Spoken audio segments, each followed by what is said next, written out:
Hi friends, how are you all? Welcome to Education Adda at the rate of Rohan. So my dear friends, మనం ఈరోజు discussion చేయబోయే topic ఏంటిదంటే Indian history. ఈ Indian history క్లాసెస్లో భాగంగా మనం ఏ విధంగా ఇందులో మంచి స్కోర్ సాధించాలి, అదేవిధంగా మనం ఏ విధంగా ఏ స్ట్రాటజీ ప్రకారం చదివితే మనం మంచి స్కోర్ని గెయిన్ చేయగలుగుతాం అనే దాని గురించి ఈ వీడియోలో చాలా చక్కగా వివరించడం జరిగింది. సో ఈ వీడియోని ఫుల్గా చూడండి, ఎక్కడ మిస్ కాకుండా మధ్యలో మంచి మంచి ఇంట్రెస్టింగ్ పాయింట్స్ మీకు అందించడం జరుగుతుంది. సో ఇప్పటివరకు మీరు మన ఛానల్ని సబ్స్క్రైబ్ చేసుకోకపోతే సబ్స్క్రైబ్ చేసుకోండి. ఎందుకంటే మనం చేసే మంచి మంచి కంటెంట్ వీడియోస్ అన్నీ కూడా మీకు నోటిఫికేషన్ రూపంలో రావడానికి ఈ సబ్స్క్రైబ్ అనేది చాలా ఉపయోగకరంగా ఉంటుంది. సో ఒకవేళ మీకు నచ్చినట్లయితే మన ఛానల్ని లైక్ చేసి ఇంకా మీ ఫ్రెండ్స్కి షేర్ చేయండి. సో మై డియర్ ఫ్రెండ్స్, ఇప్పుడు మనము చాలామంది ఇప్పుడు ఏం చేస్తారని అంటే ఒక అపోహలోకి వెళ్ళిపోతారు. ఇండియన్ హిస్టరీ కావచ్చు, తెలంగాణ హిస్టరీ కావచ్చు, మూమెంట్ కావచ్చు, ఏ విధమైన సబ్జెక్ట్ అయినా సరే మన కాంపిటేటివ్ యుగంలో చాలా ఉపయోగకరంగానే ఉంటుంది. సో ఇప్పుడు ఈ హిస్టరీని మనం ఈజీగా ఎలా తెలుసుకోగలగాలి? హిస్టరీ అనేది చాలా పెద్ద సబ్జెక్టు. చాలా కొంతమందికి అయితే రాజులు ఆ క్రమము తెలియకపోవడం వల్ల చాలా కన్ఫ్యూజ్ అవ్వడము. నేను కూడా కొన్ని ఎగ్జామ్స్లో చాలా కన్ఫ్యూజ్ అయ్యాను. సో మీరు అలాంటి మిస్టేక్ చేయకుండా ఉండడానికే నేను ఇలాంటి వీడియో చేయడం జరిగింది. సో మీకు అందరికీ కూడా ఇది చాలా ఉపయోగకరంగా ఉంటుంది. ఒక్కసారి చూడండి, అర్థమవుతుంది. ఒకవేళ మీకు నచ్చట్లేదంటే తర్వాత మీ ఇష్టం, చూస్తే చూడొచ్చు, లేకపోతే లేదు. కాకపోతే ఒకసారి మీకే అర్థమవుతుంది, చూడండి. సో ఫస్ట్ మనము ఇండియన్ హిస్టరీ క్లాసెస్లో భాగంగా మనం ఇందులో డిస్కషన్ చేయబోయే టాపిక్ ఏంటిది, అసలు మన సిలబస్ ఏంటిది, మనం ఏ విధంగా ముందుకు వెళ్ళగలుగుతున్నాము, ఇండియన్ హిస్టరీని మనము ఏ విధంగా అర్థం చేసుకోగలుగుతాము అనే దానికి సంబంధించి ప్రస్తుతం మీకు వివరణ ఇవ్వదలిచాను. సో ప్రాచీన భారతదేశ చరిత్ర ఫస్ట్ మనం ఏంటిది డిస్కషన్ చేయబోయేది ఏంటిది అంటే ప్రాచీన భారతదేశ చరిత్ర. ఇందులో భాగంగా మనము మన మన భారతదేశ చరిత్రను ఎక్కడి నుంచి స్టార్ట్ చేస్తామని అంటే ఆది మానవుడి కాలం నుంచి స్టార్ట్ చేస్తాం. యాక్చువల్గా సిలబస్ ప్రకారం సింధు నాగరికత, కానీ మనం ఆది మానవుడి కాలం నుంచి బ్రీఫ్గా తెలుసుకున్నట్లయితే ఆ హిస్టరీ తెలుసుకున్న తర్వాత మనం మెల్లమెల్లగా సింధు నాగరికత కావచ్చు, ఆ తర్వాత ఆర్యులు వేదకాలం, మౌర్యుల యుగం, మౌర్య అనంతర యుగం ఏంటిది, గుప్తుల యుగం ఏంటిది, గుప్తానంతర యుగం ఏంటిది, ఆ తర్వాత హర్షవర్ధనుడు ఏ విధంగా పరిపాలించారు అంటే గుప్తానంతర యుగంలో భాగంగానే మనకు ఈ హర్షవర్ధనుడు ఇలాంటివన్నీ అంశాలు మనకు రావడం జరుగుతుంది. సో ముఖ్యంగా మనం గమనించాల్సిన అంశం ఏంటిదంటే ప్రాచీన భారతదేశ చరిత్ర అనేది ముఖ్యంగా హిందువుల చేత, మన హిందూ రాజుల చేతనే పరిపాలించబడిందిగా మనం ఇక్కడ గమనించవచ్చు. అదేవిధంగా ఇక్కడ సింధు నాగరికతకి సంబంధించి చాలామంది ఓన్లీ బయలుపడిన ప్రదేశాలు ఇయర్స్ నేర్చుకుంటూ అయిపోతుంది, అలా కాదు. అందులో కొన్ని స్పెసిఫిక్గా కొన్ని అంశాలు ఉంటాయి. ఇప్పుడు హరప్ప కావచ్చు, మొహంజోదారో కావచ్చు, ధోలవీర కావచ్చు, లోతాల్ కావచ్చు, రంగాపూర్ కావచ్చు, ఇలాంటివి కొన్ని స్పెసిఫిక్ ఏరియాస్ ఉంటాయి. మనం ఆ ఏరియాస్ని కవర్ చేయాల్సిన అవసరం ఉంది. అదేవిధంగా ఆర్యుల కాలంలో కూడా, ఆర్యుల దాంట్లో తొలి వేద కాలం ఉంటుంది, మలివేద కాలం ఉంటుంది. ఇందులోనే మనకు ఋగ్వేదం కావచ్చు, ఈ వేదాలు ఉంటాయి కదా. సో 4 వేదాలు, ఋగ్వేదము, అథర్వణ వేదము, యజుర్వేదం, సామవేదం, ఇలాంటివి ఈ వేదాలు కావచ్చు, అరణ్యాలు కావచ్చు, బ్రాహ్మణాలు కావచ్చు, ఇలాంటివన్నీ కూడా మనం ఇందులో డిస్కస్ చేయడం జరుగుతుంది. ఇందులోనే మనకు స్త్రీ విద్య ఏ విధంగా ఉండేది, సమాజంపై ఈ వేదకాలంలో సమాజం ఏ విధంగా ఉండేది, ఆర్యుల యొక్క ఇంపార్టెన్స్ ఏంటిది అనేది ఈ టాపిక్లో మనం నేర్చుకుంటాము. ఆ తర్వాత మౌర్యుల యుగం అంటే ఈ వేదకాలం అనంతరం మనకు జనపదాలు ఏర్పడతాయి. ఆ తర్వాత ఆ చిన్న చిన్న జనపదాలన్నీ కలిసిన తర్వాత ఈ మౌర్య అనే పెద్ద జనపదం, ఇది ఒక జనపదమే, చిన్న జనపదంగా ఉండేది. తర్వాత ఈ మౌర్య రాజ్యానికి చెందిన రాజు ఏం చేస్తారని అంటే మిగిలిన చిన్న చిన్న రాజ్యాలను ఆక్రమించుకోవడం వల్ల మౌర్య జనపదం అనేది ఒక సామ్రాజ్యంగా, అంటే పెద్ద రాజ్యాన్ని ఏమంటారంటే సామ్రాజ్యం అని అంటాం కదా. సో ఈ విధంగా మౌర్య సామ్రాజ్యం అనేది ఏర్పడడం జరుగుతుంది. ఆ తర్వాత మనం గమనించాల్సిన అంశం ఏంటంటే మౌర్య అనంతర యుగం. మౌర్యానంతర యుగం చిన్న చిన్న రాజ్యాలు ఏర్పడతాయి.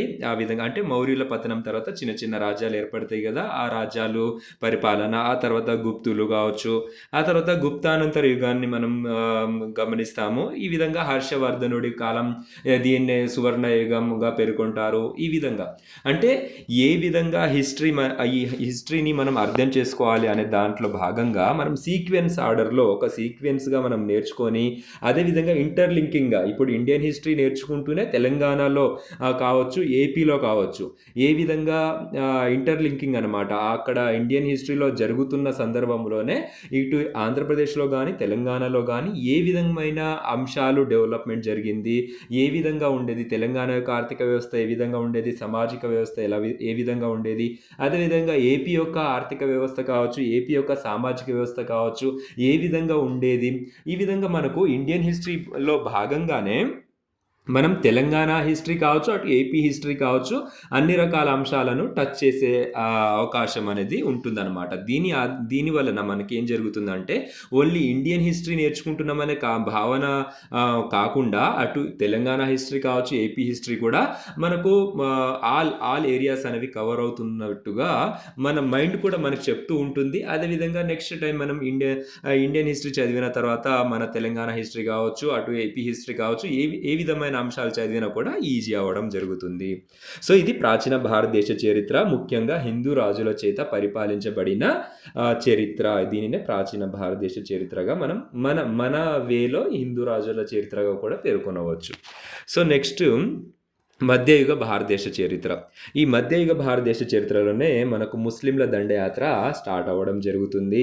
ఢిల్లీ సుల్తాన్లు పరిపాలించడము, ఢిల్లీ సుల్తాన్లలో కొన్ని వంశాలు ఉంటాయి కదా, బానిస వంశం కావచ్చు, ఖిల్జీ వంశం, తుగ్లక్ వంశం, సయ్యద్ వంశం, లోడీ వంశం, ఇలా లోడీ చివరన అయిపోయిన తర్వాత మనకు ఏది బహమని సామ్రాజ్యం, విజయనగర సామ్రాజ్యం, ఇవన్నీ అందులో అంటే దానికి సైమల్టేనియస్గా జరుగుతున్న రాజ్యాలు ఇవి బహమాని రాజ్యం కావచ్చు, విజయనగరం కావచ్చు, భక్తి సూఫీ ఉద్యమాలు కావచ్చు, ఆ తర్వాత జరుగుతాయి.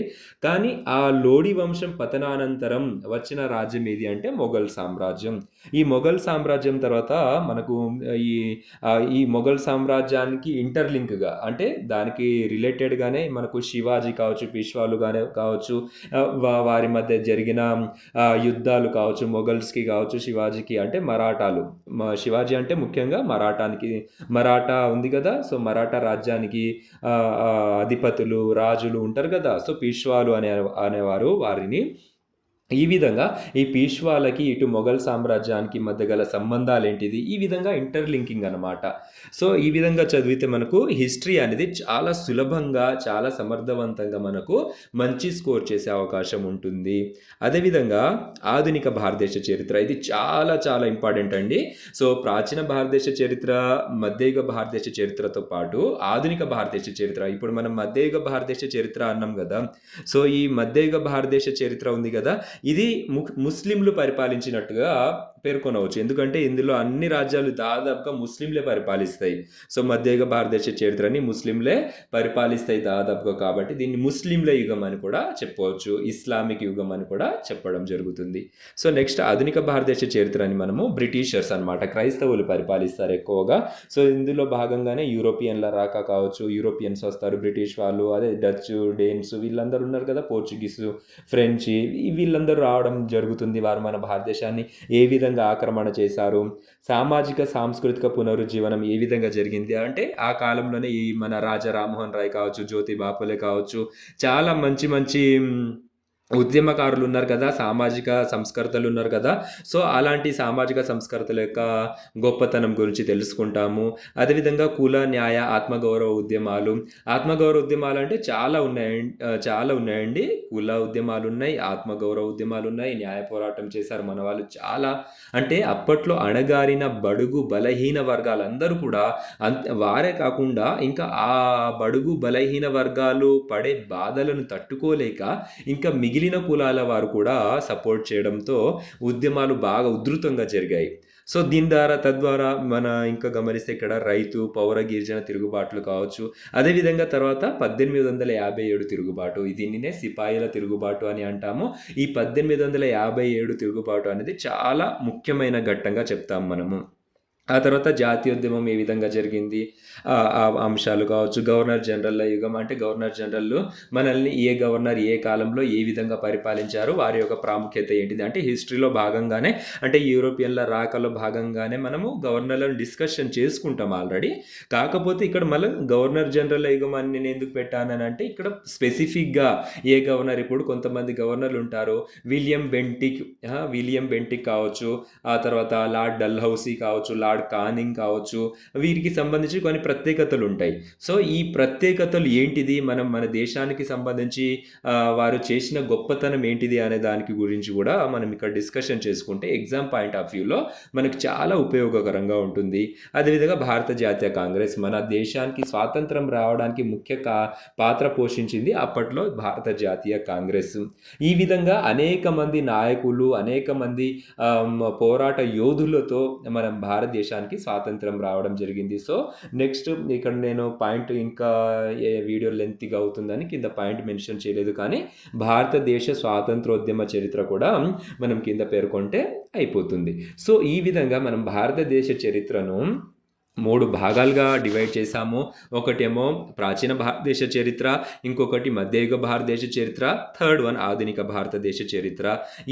ఈ ప్రాచీన భారతదేశ చరిత్రను మన తెలంగాణలో ప్రాచీన భారతదేశ చరిత్ర ఏంటిది, ఏపీలో ప్రాచీన భారతదేశ చరిత్ర అంటే ప్రాచీన ఆంధ్ర చరిత్ర ఏంటిది, ప్రాచీన తెలంగాణ చరిత్ర ఏంటిది, ఈ విధంగా అంటే రిలేటెడ్గా ఆ టాపిక్స్ ఏంటిది. ఇప్పుడు కింద మన దగ్గర శాతవాహనులు, తెలంగాణలో శాతవాహనులు పరిపాలిస్తున్నప్పుడు పైన మౌర్యులు పరిపాలిస్తున్నారు. సో మౌర్యులకు సామంతులుగా ఉన్నారు శాతవాహనులు. ఈ విధంగా మనం టాపిక్స్ని ఇంటర్లింక్ చేసుకొని చదువుకున్నట్లయితే హిస్టరీ అనేది చాలా సులభంగా, చాలా ఈజీగా నేర్చుకుంటాము.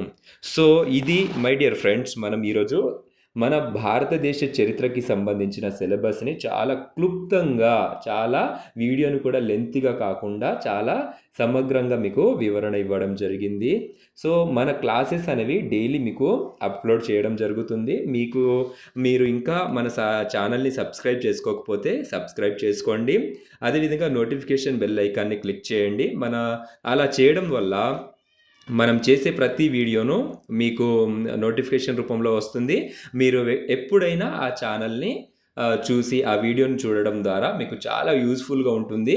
సో తప్పకుండా మన ఛానల్ని సబ్స్క్రైబ్ చేసుకోండి, లైక్ చేయండి, వీలైతే మీ ఫ్రెండ్స్కి షేర్ చేసుకోండి. ఓకే ఫ్రెండ్స్, మరి